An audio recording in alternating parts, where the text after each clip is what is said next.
Shalom, nama saya Feren Gabriela Gahago, NIM 1850763.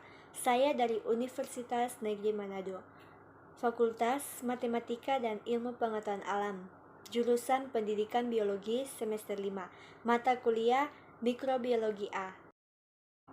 Pada saat ini saya akan menjelaskan mengenai metabolisme mikroba. Metabolisme merupakan serentetan reaksi kimia yang terjadi dalam sel makhluk hidup.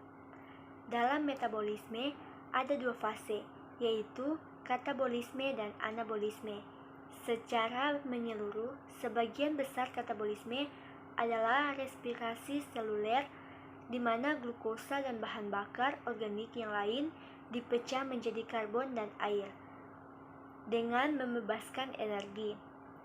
Kebalikan dari katabolisme adalah anabolisme, yang merupakan serangkaian reaksi-reaksi kimia yang membutuhkan energi untuk membentuk molekul-molekul besar dan molekul-molekul yang lebih kecil, misalnya pembentukan protein dan asam amino.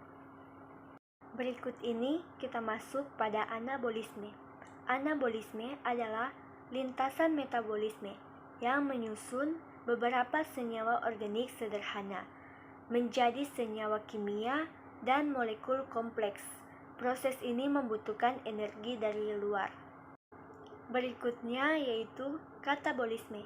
Katabolisme adalah reaksi pemecahan atau pembongkaran senyawa kompleks menjadi senyawa-senyawa yang lebih sederhana dengan menghasilkan energi yang dapat digunakan organisme untuk melakukan aktivitasnya.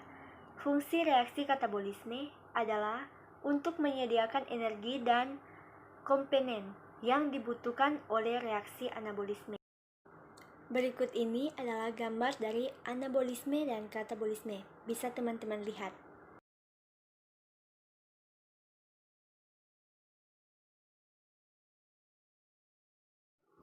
Mungkin dari teman-teman ada yang bertanya, mengapa mikroba memerlukan energi?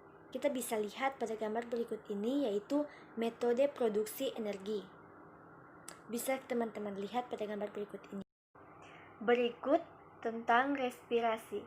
Respirasi merupakan proses disimilasi, yaitu proses penguraian zat yang membebaskan energi kimia yang tersimpan dalam suatu senyawa organik. Respirasi merupakan salah satu dari reaksi katabolik. Berdasarkan kebutuhan terhadap oksigen bebas, respirasi dibedakan atas dua macam, yaitu yang pertama respirasi aerob dan respirasi anaerob. Respirasi aerob yaitu respirasi yang membutuhkan oksigen bebas. Pada proses ini, oksigen merupakan senyawa penerima hidrogen akhir. Sedangkan respirasi anaerob yaitu respirasi yang tidak membutuhkan oksigen bebas. Pada proses ini, senyawa seperti asam pirufat dan asetildehid berfungsi sebagai penerima hidrogen akhir. Kita masuk pada pembahasan respirasi aerob. Respirasi secara aerob terjadi di dalam sitoplasma dan berlangsung melalui 4 tahap, yaitu tahap yang pertama, glikolisis. Glikolisis merupakan pengubahan glukosa menjadi asam pirufat dan ATP tanpa membutuhkan oksigen. Berikut yang kedua, dekarbosilasi oksidatif asam pirufat berlangsung di dalam mitokondria dan merupakan reaksi kimia yang mengawali siklus Krebs. Dalam peristiwa ini terjadi perubahan asam pirufat menjadi molekul asetil koenzim A. Asetil koenzim A merupakan senyawa berkarbon 2. Yang ketiga yaitu siklus Krebs atau daur asam sitrat. Bisa kita lihat pada gambar berikut ini lebih jelas lagi. Yang keempat, transport elektron. Pada dasarnya, transport elektron merupakan peristiwa pemindahan elektron. Elektron tersebut berasal dari NADH dan FADH dari suatu substrat ke substrat lain secara berantai disertai pembentukan ATP melalui proses fosforilasi oksidatif. Fosforilasi oksidatif merupakan proses penambahan gugus fosfat organik ke molekul ADP. Berikutnya, respirasi anaerob atau fermentasi. Fermentasi adalah proses pembebasan energi tanpa oksigen. Ciri-ciri dari fermentasi adalah terjadi pada organisme yang tidak membutuhkan oksigen bebas. Yang kedua, tidak terjadi penyaluran elektron ke siklus Krebs dan transport elektron. Yang ketiga, energi ATP yang terbentuk lebih sedikit jika dibandingkan dengan respirasi aerob, yaitu 2 molekul ATP setiap mol glukosa. Yang keempat, jalur yang ditempuh ialah glikolisis dan pembentukan alkohol atau fermentasi alkohol dan pembentukan asam laktat. Yang kelima, menghasilkan produk berupa asam-asam organik, alkohol, dan gas. Berikut ini bisa dilihat gambar dari jalur-jalur fermentasi.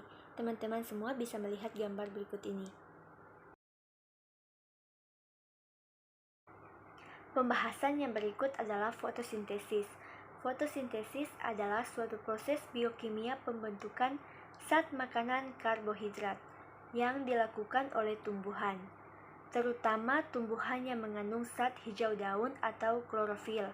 Selain tumbuhan berklorofil, makhluk hidup non-klorofil lainnya juga berfotosintesis, adalah alga dan beberapa jenis bakteri.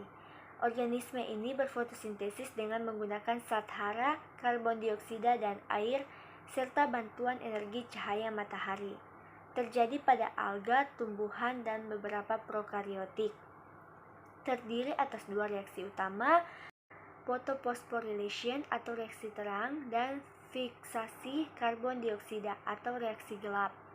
Berikut ini bisa dilihat gambar dari reaksi terang dan reaksi gelap atau fotosintesis.